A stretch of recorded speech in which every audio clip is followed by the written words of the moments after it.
If you've been watching my channel from the jump, you would know that I should be a millionaire by now in 2026, but I'm not. And this episode explains why. Let's go. How's the lighting in here? How's the sound? I'm in the era of getting the darn thing done. I'm just going to be shooting clips of different videos and then mashing them together instead of waiting for the perfect time and the perfect place to get everything done, because life is too short to just wait. Okay, so let's go from the beginning. I'm going to frame this in the context of the 4 pillars of wealth that I talked about. How I messed up the stock game, how I messed up my Bitcoin game, how I messed up real estate, and how I messed up my business. So for stocks, I either got in when it was too late and then everything dumped, or I got out right before a big blow up situation. Regarding Novavax, I read an article that says that they were gonna come up with a pill to counteract or have a vaccine for COVID. And I said, ooh, let me get in on that because that's about to blow up. So I got in around 7 or 8, I wanna say, and then it dumped by a couple of dollars. And then I was like, okay, this is too risky. Let me get out. And here's what happened months later after I got out.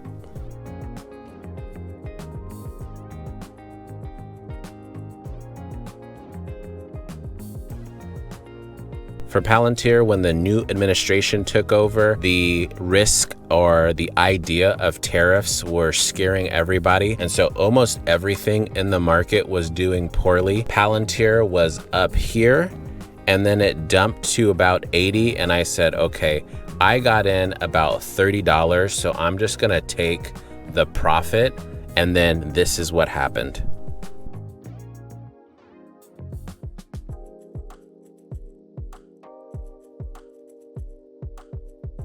For MicroStrategies, I know that MicroStrategies correlates to Bitcoin because they buy so much of it. And I knew that Bitcoin was going to blow up to 100K because I talked about it back in 2022. And I said to myself, let me buy up all this MicroStrategies and I'll sell once I know that Bitcoin has completed its bull cycle and it's heading into the bear cycle. And I use the top cycle Bitcoin indicator to tell me when the bear market of Bitcoin is happening, and the Bitcoin bear cycle has yet to show itself. Speaking of Bitcoin, you're going to want to stay tuned because I'm going to be talking about the biggest mistake that I made with Bitcoin that made me feel like the stupidest person in the world. So I've just been holding MicroStrategies because I now know that as a long-term investor, you don't just get shaken out like I did with Novavax. You just hold through. And that's where I screwed myself. MicroStrategies went up to $500, and having a 100% gain in a year is not common. It's great, but it's not common. Having a 200% gain is ridiculous. Having a 300% gain, you're stupid if you don't take profits. It's the mistake that I learned that you guys have to learn from me so it doesn't happen to you. Keep watching this video because I'm gonna be talking about what I'm gonna do now when I see crazy gains like this. So for MicroStrategies, I should have sold at least a little bit. It dropped down below 300, went back up. I did take some profits here, but I think I left about half in there or so. And then now we see it at 130, and I bought in around here at 190 or so. For Nvidia, I was riding the highs of AI being the next big thing. And I remember when Metaverse was the next big thing and Facebook or Meta was blowing up. And I was thinking to myself, there's always a trend that's happening each year. As long as I can identify what the trend is, I can get in early and start buying up shares. So I bought up a lot of shares of Nvidia around 180 or so, and then it jumped up to 230 and I got out. And then this is what happened with Nvidia.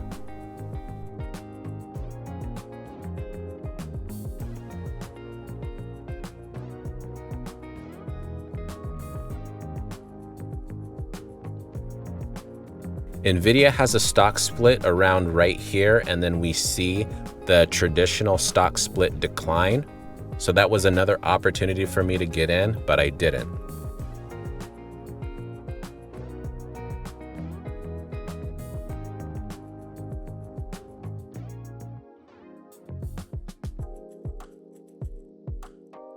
If you've been watching this channel for a long time, I've been in Tesla since like 2019 or something. And it was blowing up, and it announced that it was gonna have another stock split.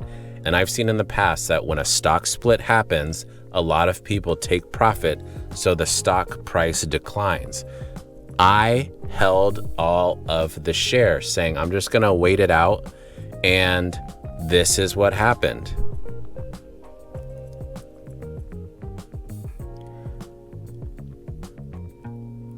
And the frustrating part of all this is, like, it seems like the stock market is against you. As soon as you sell, it blows up. As soon as you buy, it goes down.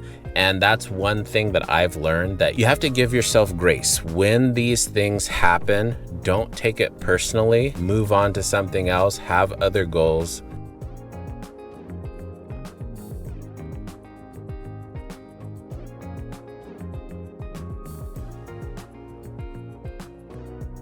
I now know about stop losses, so I can set a minimum order where if the price goes down way too low, I just get out of everything and then I don't look back. So moving forward with stocks, I'm gonna be checking quarterly, but then at the end of each year, I'm going to be rebalancing my portfolio. I'm gonna be looking at the gains of particular stocks and saying, okay, this has done extraordinarily well. 30% or higher, great. 50%, awesome. 100, that is not natural. I'm gonna sell 50% of the shares that I have and put it into a market fund. SPMO is my go-to market fund. And then I'm gonna let the other 50% of the shares just ride, because they could keep going higher, and that's great, but they also could keep going lower. So to mitigate against that, I'm gonna set a stop loss order on that, maybe $20 or $30 below whatever the current price is. And so as it goes up and up and up, I'm gonna change my stop loss to go a little bit higher. So no matter what happens, I'm capturing the upside of not selling the 50% of the remaining shares. But if there's a devastating drop in the market that day and I get out of it,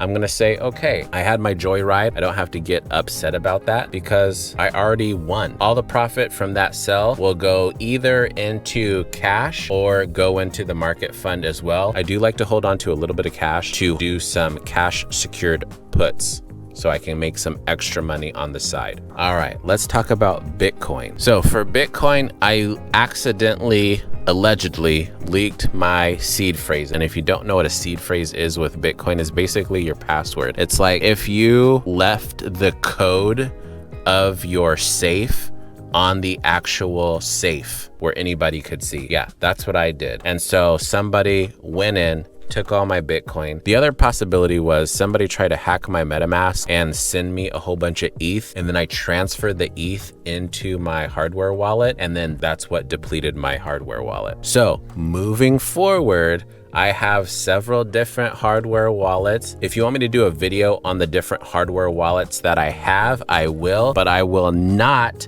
show you how to set it up. I'm not gonna fall for that again. I'm too traumatized by the whole process of showing people how to do that I refuse to do it. But I will show you the hardware wallets that I have. But technically, because it's stolen property, it still belongs to me, so I still count it in my wealth. I also said in that video that I made about it getting stolen that I feel like one day there's gonna be a system where you can just backtrack and look at essentially the log of Bitcoin, the ledger, and say, okay, these are my stolen funds, and then a company, you pay them a fee and then you get it back. So I'm kind of banking on that. And if not, my goal is to give away $25,000, and that's how much was lost at the time. And so I've already accomplished my goal of donating that money if it is truly lost. So as for real estate, there was an opportunity where I could acquire a property because somebody was getting essentially kicked out by their landlord, but the landlord say, hey, if you can buy it, I will sell it to you before it goes to market. And somebody in my circle knows that I'm into investing and was like, hey, you wanna go house on this property? And I'm like, okay, I want to get into real estate. I've never done the process before, so let's do it together. Now,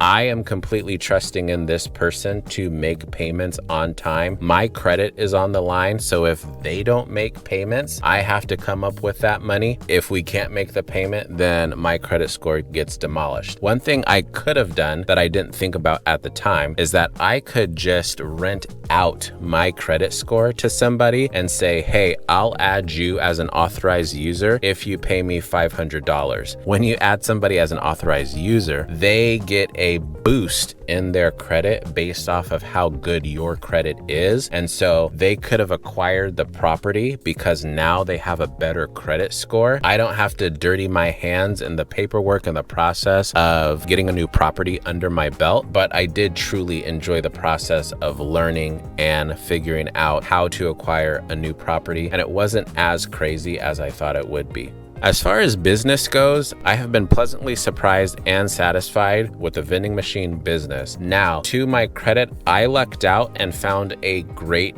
company to work with. The employees are great. They're very reasonable. If something happens where something vends extra, instead of just pocketing the stuff, they put it on top of the vending machine, or they tell me, hey, this is popping out, this is too loose or whatever. So they're really communicative, if that's a word, with me and helping me through this process. So they're my favorite location that I have. And I would just recommend, if you're thinking about starting a vending machine business, just make sure that you know the location, in the sense that you know how many people are going through the area in which the vending machines are going to be put, because you could be at a great spot, but you could be in a position where only 2 or 3 people go by that machine every day. And it's very difficult to be advertising where your vending machine is within the business. If you're taking over somebody's location like I did, ask to see at least 3 months of the previous record of sales, because you don't want to just take somebody's word and say, hey, I have some machines, do you want to buy them off of me? You can take my route. And then you pay out $3,000 for the route, but the route only generates $100 a month, okay? You want to be in a position where your location is quickly paying off the machine. And on the topic of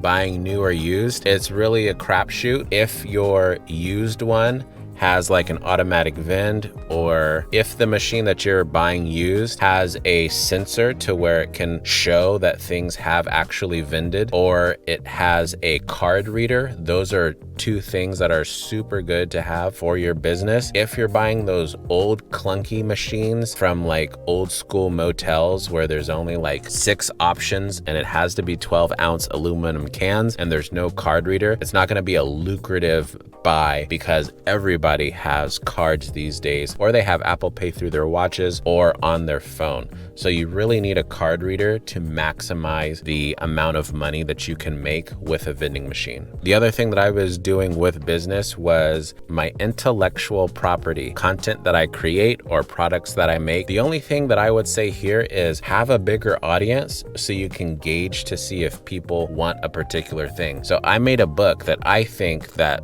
a lot of people could benefit from. I made a course or a mini guide that I think a lot of people would benefit from, but not a lot of people are buying it, just because when I post about it, I don't have a lot of reach. I don't have a big audience yet. And so it doesn't get out there as well as it could. And I haven't paid for ads yet, but that's something that I'm looking into as I reduce my debt. So I think that pretty much covers everything. The last video I did was showing you how I did not make my $1 million goal at the end of 2025 out of transparency. This video again is all about transparency. I set out to do something several years ago. I said I was gonna do it and it didn't happen, and that's life. And I have no reservations about what I did. If I could go back, I would change the things that I talked about in this video, but I would not change struggling. I would not change coming up with ideas and then having them completely flop. I would not change the amount of money that I poured into a project for it to go nowhere, because these are all life lessons. And the biggest hit of the stocks not blowing up when I could have took the profits, and when MicroStrategies was at 500, and then when Bitcoin was at 125, but it taught me something that I couldn't have learned any other way, I don't think, because when you have little losses, you don't learn the lesson. You push your luck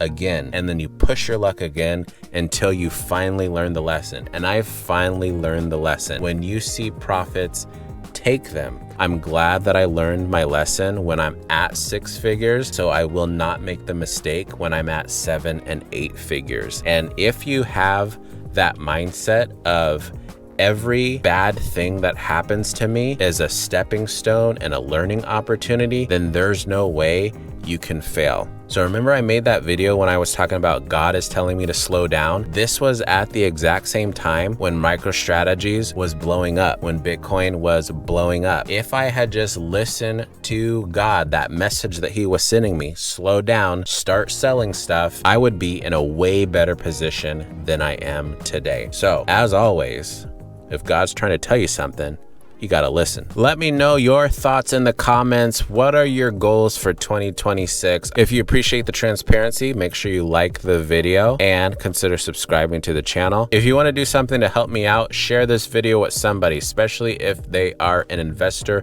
friend. Get this video out there so more people can learn about the magic and the mistakes of investing. If you do not invest and you want to invest for the first time in your life, please, please, please buy the mini course. QR code popping up for you right now. This mini course will guide you through all the steps, everything you need to know about making your first investment, how to pick a portfolio. And then there's also a special slide 42, that gets you eligible to get $25 each and every month from my giving account. So once you buy the course and you look at slide 42, you are now instantly eligible, and you just gotta be on my socials. When I post, out of all the people who respond properly, I'll only pick one post. So let's recap. You get to learn how to invest. For a while, you're probably gonna be the only one getting the $25 every month. It's a win-win situation. But if you do go to my Stand store and look at the mini guide and say,